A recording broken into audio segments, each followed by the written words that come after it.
नमस्कार दोस्तों, बहुत बहुत स्वागत है आपका हमारे चैनल स्टॉक मार्केट न्यूज़ में। दोस्तों, आज की वीडियो के अंदर मैं आपको बताऊंगा उन 13 कंपनीज़ के बारे में जिनकी सेल्स कंसिस्टेंटली ग्रो हुई है फाइनेंशियल ईयर 2020 के अंदर।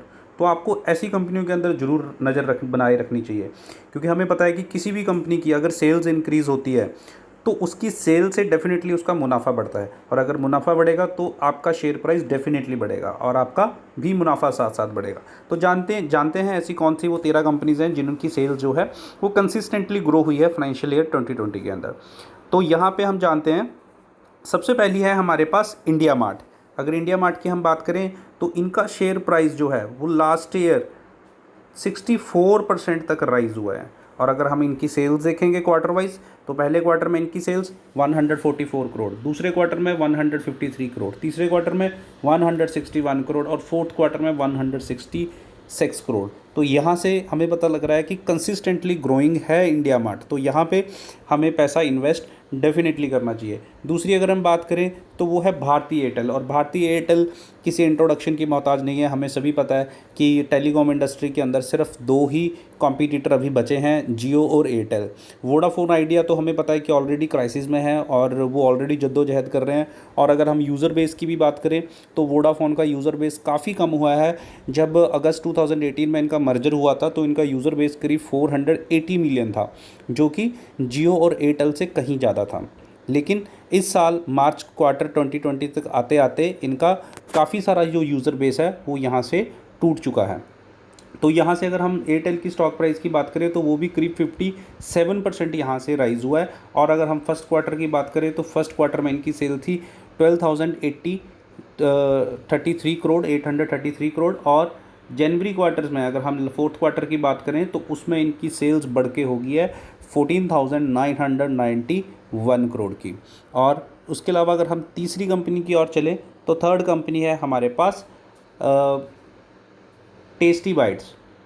अगर हम टेस्टी बाइट्स की बात करें तो टेस्टी बाइट का भी जो स्टॉक प्राइस है वो करीब 46% यहाँ पे राइज हुआ है। टेस्टी बाइट्स का नाम सभी ने सुना होगा, हम इनके प्रोडक्ट्स काफ़ी यूज़ करते हैं, हमें सभी को पता है।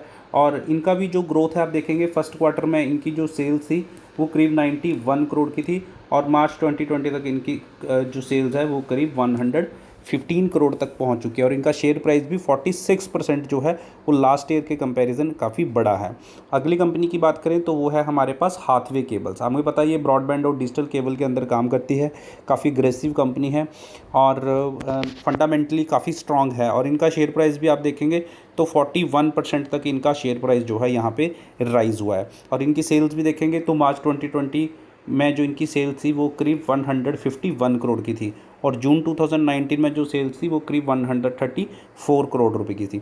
तो सेल्स इंक्रीज़ हुई है तो प्रॉफिट इंक्रीज़ हुए हैं, प्रॉफिट इंक्रीज़ हुए हैं तो डेफिनेटली शेयर प्राइस भी आप देख ही रहे हैं कि जो राइज़ हुआ है 41% राइज़ हुआ है। उसके बाद हम आगे देखें तो आगे हमारे पास है इन्फो एज।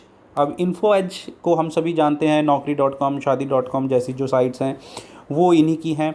और आईटी की कंपनी है, तो आईटी में जो हमारी ऑपरेशनल कॉस्ट रहती है वो काफ़ी कम रहती है, क्योंकि आपको मशीनरी वगैरह कुछ लगानी नहीं है। तो इनकी सेल्स के साथ इनके प्रॉफिट काफ़ी बढ़ते हैं। तो अगर हम इनका देखेंगे तो इनका शेयर प्राइस भी जो है वो करीब 27% यहाँ पे राइज़ किया है। अगर हम फर्स्ट क्वार्टर की बात करें तो यहाँ पे वो था 313 करोड़। अगर हम बात करें मार्च क्वार्टर की 2020 की तो वो था 323 करोड़।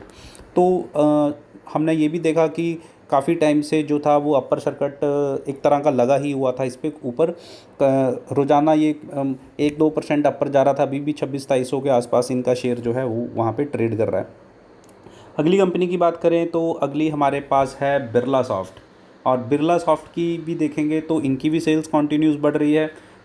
फर्स्ट क्वार्टर के अंदर इनकी सेल्स थी करीब 344 करोड़ रुपए की। और उसके बाद अगर हम बात करें इनके शेयर प्राइस की तो वो 21% जो है वो यहाँ पे राइज़ हुआ है। अगली कंपनी की बात करें तो अगली कंपनी हमारे पास है इन्फोसिस। इन्फोसिस, अब हम सभी को पता है कि इन्फोसिस अपने आप में कितना बड़ा नाम है। तो इनकी भी अगर हम बात करें कि स्टॉक प्राइस की तो वो 8% राइज़ हुआ है। अब हमें पता है कि इन्फोसिस डिविडेंड बहुत अच्छा देता है। आईटी कंपनी है, इंडिया की टॉप 3 कंपनीज़ में आईटी कंपनीज़ में आती है इन्फोसिस। और इनकी भी अगर सेल्स देखेंगे तो वो लगभग मेरे को यहाँ पे कंसिस्टेंसी ही नज़र आ रही है। 19,131 करोड़ की फर्स्ट क्वार्टर में है, 19,666 करोड़ इनकी सेकंड क्वार्टर में है, 20,064 करोड़ इनकी थर्ड क्वार्टर में है, और 20,187 करोड़ जो है वो इनकी फोर्थ क्वार्टर में है। तो हल्की सी इनकी में है तेज़ी, लेकिन आप देखेंगे इनका शेयर प्राइस भी जो है वो बड़ा ही है। उसके बाद हम बात करते हैं अपोलो हॉस्पिटल्स की। अपोलो हॉस्पिटल एंटरप्राइज, अब इनका शेयर प्राइस भी देखेंगे वो यहाँ पे राइज़ हुआ है 7%। 7% राइज़ होने के साथ इनकी सेल्स भी यहाँ पे बढ़ी है। अभी जो लेटेस्ट इनका क्वार्टर 4 के रिज़ल्ट है उसमें इनकी सेल है करीब 2,572 करोड़ रुपए की। अब इस सेल के साथ हमें देखना पड़ेगा कि इनका ईबिटा कितना था, इनके एक्सपेंडिचर कितने थे, इनका नेट जो प्रॉफिट है वो कितना निकला है। तो अगर सेल्स बढ़ी है तो डेफिनेटली इनके प्रॉफिट्स भी इंक्रीज़ हुए होंगे। उसके बाद अगली हम बात करें तो वो है एडवांस एंजाइम टेक्नोलॉजीज़। अब इनका भी शेयर प्राइस जो है वो 3% जो है वो यहाँ पे राइज़ किया है, और इनकी ये मिड कैप का फंड है। और इसकी जो अगर हम सेल्स की बात करें तो वो फोर्थ क्वार्टर में इनकी सेल है 68 करोड़ रुपए की। और उसके बाद अगर हम बात करें तो हमारे पास है एम्फेसिस द नेक्स्ट अप्लाइड। अगर हम इनकी बात करें तो इनका भी जो शेयर है वो फॉल हुआ है, 5% फॉल हुआ है। सेल्स बढ़ी है, हमें आपको वो 13 कंपनीज बता रहा हूँ जिनकी सेल्स बढ़ी है, लेकिन अगर हम ओवरऑल देखें तो इनका जो शेयर है वो 5% मार्जिनली जो है वो यहाँ पे फॉल हुआ है, लेकिन सेल्स इनकी बढ़ी हैं। तो जो शेयर फॉल होने का कारण हो सकता है वो कोई भी इंटरनल इशू हो सकता है, एक्सटर्नल इशू हो सकता है, या कोई ऐसी न्यूज़ हो सकती है जो इनके अगेंस्ट हो। लेकिन अगर हम ओवरऑल इनकी सेल्स की बात करें तो इनकी सेल्स अच्छी रही हैं। उसके अलावा हमारे पास अगली कंपनी है security and intelligence services India. इनकी भी जो शेयर प्राइस है वो 14% फॉल हुआ है।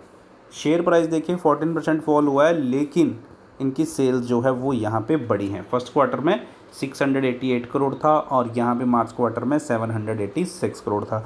अगर सेल्स बढ़ रही है तो डेफिनेटली इनका स्टॉक प्राइस फिर से गेन हो जाएगा, क्योंकि कंपनी में कोई और इशू हो सकता है। लेकिन अगर हम इनकी ऑपरेशनल वाइज इनको देखें तो इनकी सेल्स बढ़ ही रही है, मतलब कंपनी जो है वो आगे रफ्तार पकड़ ही रही है। आगे हम बात करें L&T technology and services. L&T technology and services का जो शेयर प्राइस है वो भी यहाँ पे फॉल हुआ है 15% लास्ट 1 ईयर में, और इनकी सेल्स जो है लेकिन वो बढ़ी है। अब सेल्स कितनी बढ़ी है, 1240 करोड़ से लेके 1324 करोड़ तक की इनकी सेल जो है वो फर्स्ट क्वार्टर से लेके फोर्थ क्वार्टर तक रही है। उसके बाद अगर हम बात करें तो उसके बाद हमारे पास है क्वेस कॉर्प। क्वेस कॉर्प की अगर हम बात करें तो इनका शेयर प्राइस जो है वो करीब 20% फॉल हुआ है। तो हमें एक चीज़ तो यहाँ से देखिए पता लग रही है कि 20% तक किसी का शेयर प्राइस फॉल करना, फिर भी उनकी सेल्स बढ़ रही है, तो ये कंपनी की फंडामेंटली काफ़ी स्ट्रांग है, क्योंकि वो अपनी सेल्स को स्टिल वो इंक्रीज़ कर रही है। अभी ये नीचे क्यों जा रहा है, इसके और बहुत सारे कारण हो सकता है कंपनी के ऊपर कर्जा हो सकता है इनका कोई अपना इंटरनल इशू चल रहा हो, तो वो कई तरह के कारण हो सकते हैं। उसके अलावा अगर हम बात करें तो अगर लास्ट हमारे पास है first source solutions. First source solution हमें पता है ये हार्डवेयर में और पेरिफेरल में डील करती है, तो इसका शेयर प्राइस भी फॉल हुआ है 21%। तो कोविड की सिचुएशन थी, लेकिन फिर भी इन्होंने अपनी सेल्स जो हैं यहाँ पे बढ़ाई हैं। इनकी सेल्स देखेंगे वो तो 250 करोड़ तक यहाँ पे गई हैं, जबकि फर्स्ट क्वार्टर के अंदर इनकी सेल 194 करोड़ की थी, और फोर्थ क्वार्टर में इनकी जो सेल्स है वो बढ़ के 250 करोड़ हो गई है। तो दोस्तों ये था आज का वीडियो। अगर आपको हमारा वीडियो पसंद आया हो तो दोस्तों आप हमारे चैनल को सब्सक्राइब करना ना भूलेगा, क्योंकि मैं रूटीन में आप लोगों के लिए ऐसी वीडियोस लाता रहूँगा, ऐसी न्यूज़ लाता रहूँगा जो आपको खुद ढूंढने में काफ़ी मेहनत लगेगी, और उसको यहाँ पे इसी तरीके से कोशिश करूँगा कि आगे आगे और अच्छे से आपको एक्सप्लेन करके यहाँ पे बताता रहूँ। Thank you.